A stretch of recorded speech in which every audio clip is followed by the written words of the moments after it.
কি বাবা নাসিম? হ্যাঁ কি হলো? এই চাষ দেওয়া জমির ভিতরে কি ফিরে খাবা? ও চাষ খানটা কেল দিয়ে হ্যাঁ তো দেখতেছি।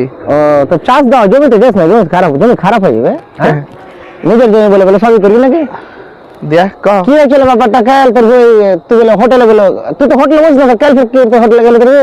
আরে আর কইও না, কেল ওই আব্বা কলে যে একটু বসতো, আমি আসছি, হুম আমি বসাই, হুম আমি যে বসাই তো তার কিছুক্ষণ পর হালকা স্কুলের মাস্টার চলে এসছে, হুম দিয়া স্কুলের মাস্টার চলে এসছে।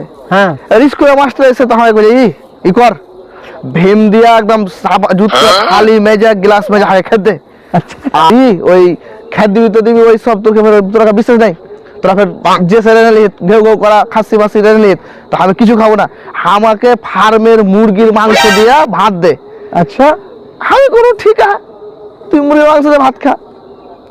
আমি গেলু ফার্মে, মুরগির মাংস দিয়ে ভাত দিয়ে দিলু, ও তো খাইছে, কিন্তু আমাকে কি আমি ওই ভালো মুরগি দেখে নাকি চাই, ও মনে করছে আমি আপনার চালা, কিন্তু ওই ওই 4 লাখ গালাম লেগে ফার্মে সব মরা মুরগি জমা করে রেখেছি। ও কে হুক খাবে না, এটা খাবে না, ওটা খাবে না, ওই লেগে ফার্মে সব মরা মুরগি জমা করে রেখেছি, ওগুলো ওরাকে খিলাছি। মাস্টার মরা মুরগি মনে করে খিলে দেয়।